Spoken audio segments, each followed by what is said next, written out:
अस्सलामुअलैकुम नाज़रीन, हम आपको हमारे YouTube चैनल कमाल की बात पर खुशामदीद कहते हैं। नाज़रीन, आज की वीडियो का टॉपिक हमारे इन तमाम देखने वालों के लिए है जो कि ना सिर्फ जानना चाहते हैं कि एसी किस तरह बनते हैं, बल्कि ये भी जानना चाहते हैं कि ये किस तरह आम मार्केट तक पहुंचते हैं।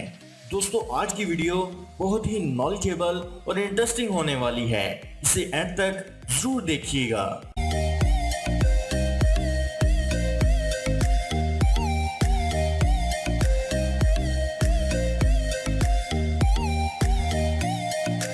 बिस्मिल्लाहिर्रहमानिर्रहीम। अस्सलामुअलैकुम दोस्तों, मैं हूं बिलाल और आज भी मैं नॉलेज से भरपूर वीडियो लेकर आपकी खिदमत में हाजिर हुआ हूं। उम्मीद करता हूं कि अगर आप ये वीडियो अंत तक देखते हैं तो आपके नॉलेज में भरपूर इजाफा होगा। इसीलिए हमारी इस वीडियो को एक लाइक जरूर करें और अगर आप इस चैनल पर नए हैं तो हमारे इस चैनल को सब्सक्राइब करें और बेल के आइकन को जरूर दबाएं। तो चलें वीडियो शुरू करते हैं। एसी बनाने के लिए सबसे पहला काम होता है इसका आउटडोर बनाना, जिसके लिए पहले इसके कॉपर पाइप बनाए जाते हैं जिन्हें एक वर्कर इनकी जगह पर अच्छी तरह से वेल्ड करता है।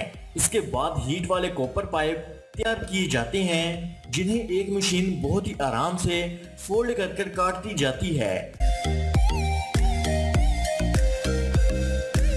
जिन्हें एक वर्कर सेट करके वेल्ड करता जाता है। जिसके बाद बारी आती है एसी की बॉडी बनाने की, जिसके लिए मेटल शीट्स को काटकर एक हैवी मशीन के नीचे रखा जाता है, जिससे मेटल शीट बॉडी के पार्ट्स में तब्दील हो जाती है। जिसके बाद बारी आती है पेंट की, जिसके लिए तमाम पार्ट्स को पेंट शॉप में भेजा जाता है और इन्हें एक एक करके लटका दिया जाता है।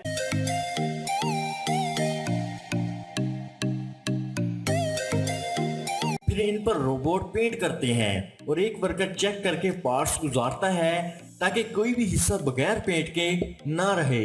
इसके बाद एसी के इलेक्ट्रिक बोर्ड तैयार किए जाते हैं जिन्हें फुली कंप्यूटराइज तरीके से तैयार किया जाता है। इन सब के बाद बारी आती है फाइनल असेंबली की, जिसमें एसी के इंडोर और आउटडोर का काम किया जाता है, जिसके लिए एक दफा फिर मेटल शीट्स को प्रेस मशीन में लगाकर नई बॉडीज बनाई जाती हैं जिन्हें बाद में पेंट किया जाता है। पेंट हो जाने के बाद इसमें वायरिंग की जाती है और कंप्रेसर के साथ कॉपर पाइप वेल्ड किया जाता है और आउटडोर्स के ऊपर फैन सेट किए जाते हैं और इनडोर की फिटिंग की जाती है और इसे मुकम्मल करके पैक कर दिया जाता है। इसी मुकम्मल तौर पर तैयार होने के बाद वेयर हाउसेज में रख दिए जाते हैं, जहां आगे बड़े बड़े कंटेनर्स में डालकर मार्केट में बेच दिए जाते हैं। जिसके बाद हम बात करने जा रहे हैं एयर कूलर की, कि ये फैक्ट्री में किस तरह बनते हैं और ये बनकर किस तरह आम मार्केट तक पहुंचते हैं।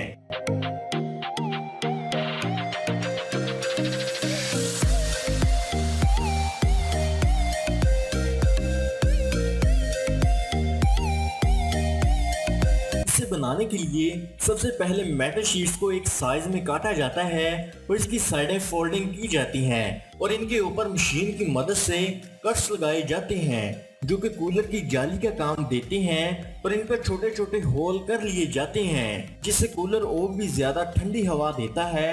और इसमें कॉपर पाइप लगाए जाते हैं जो कि ठंडी हवा देते हैं। फिर कुछ हिस्सों में जाली भी लगाई जाती है क्योंकि कंपनी में हर तरह के कूलर तैयार किए जाते हैं। अब कूलर की साइड्स को मुलायम किया जाता है जिससे इसे हाथ लगाने पर कटने का डर नहीं रहता। इसके बाद इन कूलर्स पर कलर किया जाता है और इन्हें सूखने के लिए ओवन में डाला जाता है ताकि इनका कलर अच्छी तरह पक जाए। जिसके बाद बारी आती है कूलर की मोटर की, जिसे अच्छी तरह फिट करके कूलर में लगा दिया जाता है और इन्हें रैप करके बॉक्स में पैक कर दिया जाता है और मार्केट में सेल के लिए बेच दिया जाता है। जी तो नाजरीन, आज की वीडियो को यहीं पर इख्तिताम करेंगे। अगर आपको हमारी ये वीडियो अच्छी लगी हो तो इसे एक लाइक जरूर कर दें और कमेंट्स बॉक्स में अपनी कीमती राय से हमें आगाह करें। अगर आपको हमारी ये वीडियो अच्छी लगी है और आप मजीद इस तरह की अच्छी अच्छी वीडियोस देखना चाहते हैं तो हमारे इस चैनल को सब्सक्राइब करें और बेल के आइकन को प्रेस कर दें और इस वीडियो को ज्यादा से ज्यादा शेयर करें। अल्लाह हाफिज।